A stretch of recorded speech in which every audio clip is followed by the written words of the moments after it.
day where we see cafe regulation reconciled with real customers' demand. That's why at Stellantis we decided to invest to Jeep, Ram, Dodge, and Chrysler $13 billion in the next 4 years, increasing production by 50%, delivering to the market 5 new vehicles, and creating 5,000 additional jobs. That's because we believe in what you, Secretary Taffy, and all your team is doing in this country. We believe in growth, and we are ready to invest even more. So thank you very much. Thank you very much also for this great news of the K-Cars, which we are very interested into. And we are very looking forward to work with Secretary Taffy, your team, in the future for the next steps. Thank you very much. We'll get ready for those cars because we've already cleared the way. You can start right away. We will. Thank you very much. Well, how exciting is that? Imagine being the CEO of a company in the Oval Office, surrounding by other cabinet ministers. That was the Secretary of Transportation back there, and announcing to Trump that you're plowing $13 billion into new auto plants. That CEO was Antonio Filosa, who is the boss of a company called Stellantis, a major automobile manufacturer. Trouble is, the name Stellantis might ring a bell for you. 13 billion US, that's almost exactly the same as 15 billion Canadian that the Canadian government just gave to Stellantis.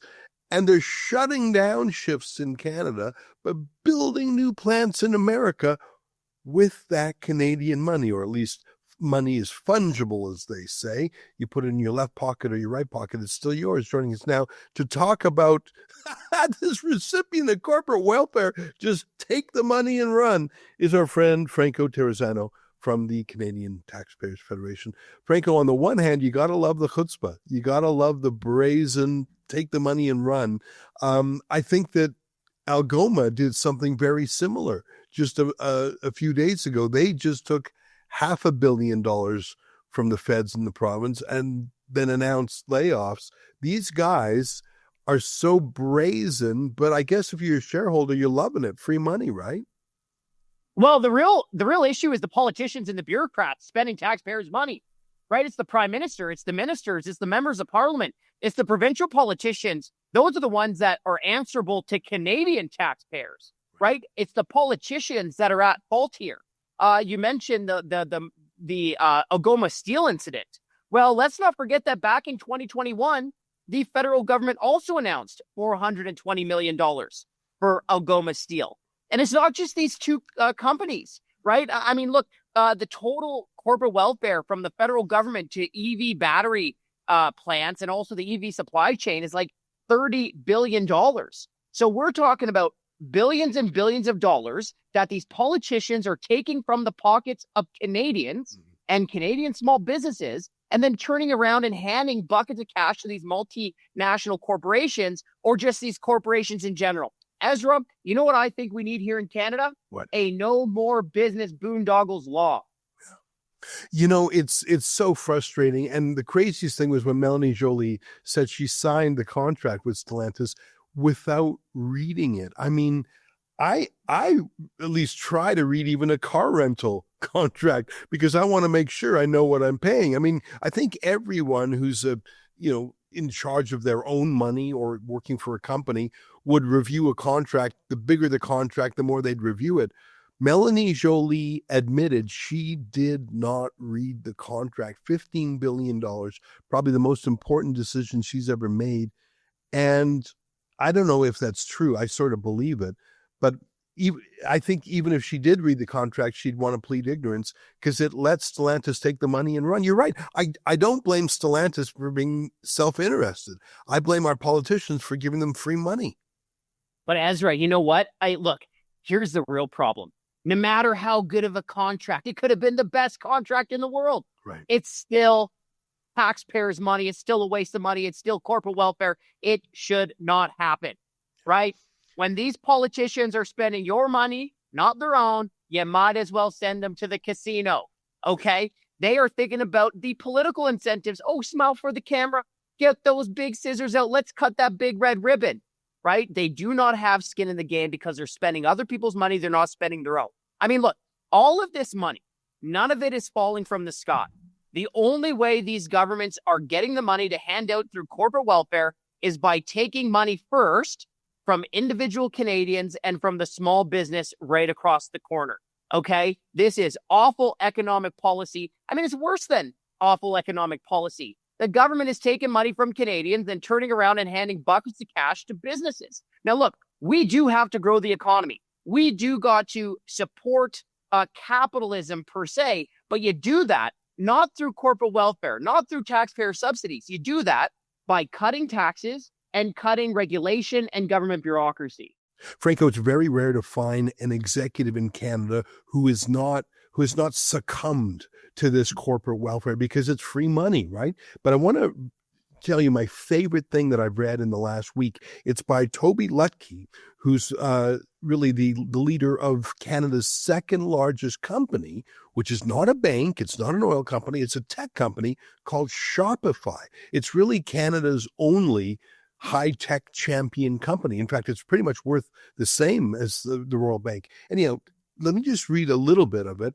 Melanie Joly announced that she was giving a grant to Nokia to hire some workers in Canada. And she was so proud. And she writes, Canada's leading the global tech race. Today's milestone strengthens our digital infrastructure. So she was doing this blah, blah, blah. We're investing in the future. And here's what the top tech executive in Canada wrote. It's just so refreshing. Let me read it to you. And I'd love your view on it. He said, writing to Melanie Joly, so that takes guts to challenge the government if you're an executive. He wrote, what you're actually doing here is to bribe Nokia to put these jobs into Canada by paying hundreds of thousands of dollars per job from taxpayer money. What this does is to lower the cost basis of Nokia per employee. This has been going on for decades, called foreign direct investment, which all civil servants think is a good thing. I spent a lot of time explaining to civil servants in Ottawa that it's not good for our economy that American and overseas branch offices can employ Canadians at half the cost to all the Canadian companies around them due to these subsidies. We should not do them at all. They are toxic, at least in the tech sector. It's never meant to be this way, but the situation that very often arises is it's strictly worse inside of Canada to be a Canadian company compared to a company headquartered everywhere else. Last paragraph, it's just so good, I don't want to leave it out. Here's the last paragraph, Franco. This is a bad situation because the fruits of the subsidized labor will accrue to the wealth of other countries and not Canada. It's taxpayer money invested into locking up scarce high-tech talent in jobs where they no longer contribute to the Canadian economy directly. Why? I tell you, Franco, that could have been written by you. But it was written by a top executive saying, do not artificially prop up any company, especially our foreign competitors. That was such a beautiful thing. It was seen millions of times. People loved that. It was the hottest tweet of the week. And that does take guts, right, from an executive? Because when I mentioned earlier, skin in the game, I mean, that's skin in the game. So it takes guts for, a business leader to write a public letter like that. There's a couple things that come to mind, right? This idea of stop the corporate welfare, cut taxes, and cut regulations. We started this whole segment off with that press conference with Trump and Stellantis there. Well, I wonder why you have investors or businesses deciding to set up shop in other places.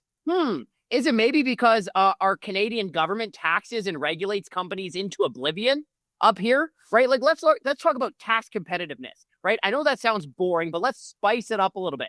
Okay, well, our corporate tax system, we're ranked 28 or 22nd out of 38 OECD countries on business tax competitiveness. That's awful. Okay, on income taxes, we're ranked 27th out of 38 OECD countries. Okay, guess who is more competitive than us on both? The United States. Okay, so if we really want prosperity here in Canada, I want prosperity here in Canada. I want a flourishing business community that hires our neighbors, our friends, and our families. Then we've got to cut taxes, cut regulations, and get these government bureaucrats and politicians out of the way. Hey, Ezra, one last thing, because I couldn't help but think about this when you're reading me that letter to, was it Melanie Joly? Yeah. And she was bragging about the tech sector and how the government is helping the tech sector. I'm old enough to remember, because it happened just last year, when the government tried to hammer tech entrepreneurs with capital gains tax increases. Right. Yeah, remember that? Yeah. Isn't that funny? Right? Where the government brings in this capital or proposed capital gains tax hike, a total sucker punch to many entrepreneurs, including in the tech sector. And now the government is trying to pretend like is this champion of the tech sector.